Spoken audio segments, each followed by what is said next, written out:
आदरणीय अध्यक्ष जी, सम्मानित मंच, किसान बिरादरी के सरदारों, नौजवान साथियों, मेरी माताएं, बहनें, बच्चों, पुलिस प्रशासन के लोग, पत्रकार बंधु, मुद्दा इस गांव में, क्योंकि कई लोग गए इस क्षेत्र से और सबसे पहले इस क्षेत्र से जो ट्रैक्टर गए होंगे उन किसानों का फोन आया। उन्होंने कहा कि कई ट्रैक्टर यहां से है और हम आना चाहते हैं, यहां से पुलिस रास्ते में नहीं आने देती। मतलब ये पहली बार लगा कि इस क्षेत्र से ट्रैक्टर भी आंदोलन में हिस्सा ले लेते हैं। ये पूरे देश का मसला है। इसको पहले बांटा गया पंजाब हरियाणा में, फिर इसको बांटा गया उत्तर प्रदेश राजस्थान के कुछ सीमाओं में, फिर से कहा कि ये तो सरकार का आंदोलन है, फिर कहा कि एक बिरादरी का आंदोलन है। 8-10 टुकड़ों में इस आंदोलन को बांटने की कोशिश करेंगे। ये नहीं कहा कि आंदोलन किस मुद्दे पे है। सरकार से 12 बार बातचीत हुई, 12 दौर की वार्ता। हमने कहा कि जो 3 काले कानून हैं इनको वापसी ले लो। किसानों से आपने नहीं पूछा। गोदाम, बड़े बड़े गोदाम पहले बन गए और कानून बाद में बने हैं देश में, इसलिए व्यापारियों के कहने से उनके हितों का साधने के लिए कानून बने हैं। हमने कहा कि एमएसपी में कानून नहीं है। आज भी राजस्थान के बहुत लोग, जब हम भरतपुर से आ रहे थे, ट्रैक्टर टोलियों में अपने परिवार के साथ माफी के क्षेत्र के लोग जा रहे थे, जाते हुए हमने उनको रोका। उन्होंने कहा कि बाजरा है हमारे पास में, गेहूं है, हम इसको मंडी में बेचने जा रहे हैं। इनसे पूछा कि बाजरे का एमएसपी का रेट क्या है जो भारत सरकार ने तय करा। उन्होंने कहा कि हमको नहीं पता क्या रेट है। मतलब आज भी देश में ये हालात है कि किसान को सरकारी रेट का नहीं पता।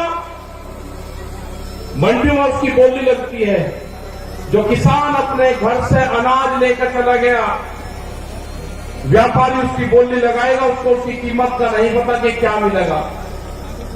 बाजरे का 2100 रुपए का भाव है। हमने कहा कि आपको कहना कि जो सरकारी रेट है उसके कम पे मैं खरीद नहीं करूंगा, आप वहीं पे बैठ जाना।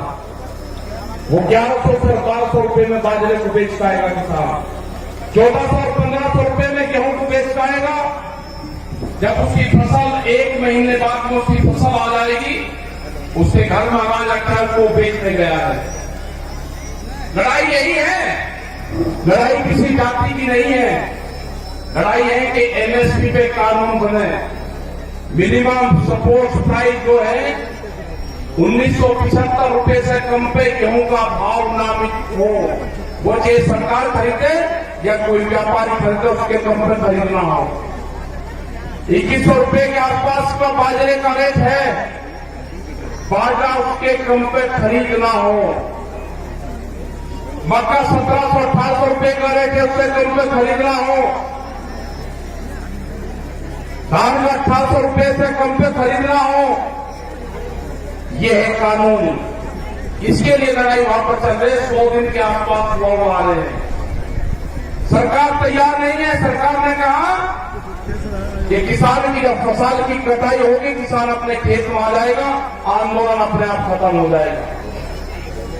उसके एक ही जबान से किसान अपनी फसल उड़ानी शुरू कर दी। उसने कहा कि आंदोलन करेंगे हम, अगर फसल हमारे बीच में आएगी उस फसल को उजाड़ देंगे। आपने हरियाणा, पंजाब, उत्तर प्रदेश, राजस्थान की जगह में बहुत किसानों ने उजाड़ी फसल। हमने कहा कि फसल को बर्बाद न करो, ये आंदोलन भी चलेगा, ये फसल भी किसान काटेगा। ये आंदोलन कितना लंबा चलेगा ये तो नहीं कह सकते, लेकिन जो 40 लोग हैं, जो कमेटी के लोग हैं 40, उनके पीछे पंचायतें हैं, उनके पीछे सरपंचों का हाथ है, उसके पीछे पूरे हिंदुस्तान के किसान ने आस्था जताई है कि दिल्ली में चलने वाला धरना मेरे फसलों के रेट तय करेगा। ये लड़ाई बड़े पूंजीपति से है, सरकार उनकी सपोर्ट में है।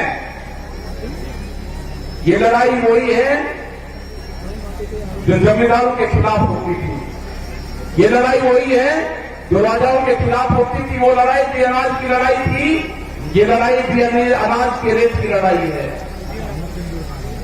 मैं नौजवान साथियों को अपने, जिसने इस पूरे देश के आंदोलन की कमान नौजवानों ने संभाली है। अब की बार ये बहुत कम देखने को मिलता है कि नौजवान किसी के क्षेत्र में आंदोलन की कमान अपने हाथ में संभाली हो, तो वो आंदोलन कभी फेल नहीं हो सकता। वो आंदोलन फेल नहीं होगा कभी भी, क्योंकि जिस तरह से शाहजहांपुर और पूरे दिल्ली के क्षेत्र में यहां का नौजवान निकला है, उसने जाति धर्म सब चीज को भुला के, वोट को भुला के, कि कौन किस क्षेत्र का है, मेरी वहां पे आपस में क्या लड़ाई क्या टकरार है, सबको चीज को भुला के उसने दिल्ली के आंदोलन में शरीक हुआ। जिस तरह से यहां पर लोग इकट्ठा कर रहे हैं पैसा, सरकार कहती है कि धन कहां से आ रहा। इस आंदोलन को गांव का किसान चलाता है, इस आंदोलन को हल चलाने वाला किसान चलाएगा, इस आंदोलन को क्रांति से काम करने वाली हमारी महिलाएं चलाएगी, इस आंदोलन को हाजी और पाजी चलाएगा। यह आंदोलन क्रांति का आंदोलन है, यह आंदोलन फेल नहीं होगा। एग्रीकल्चर जो कृषि में काम आने औजार वाले जो है, इस आंदोलन को वही लोग चलाएंगे जो अपने खेतों में हाथ से काम करते हैं। कोई नहीं गया घर से। यहां पर बैठे राजाराम जी मेन जी है, यहां पे युगवीर सिंह, जोगिंदर जी, अमनाराम जी, जो आपके शाहजहांपुर बॉर्डर को प्रमुख से देखते हैं। आप 200-200 किलोमीटर से यहां से जाते हो आप, और दिल्ली को ऑफ नहीं अभी।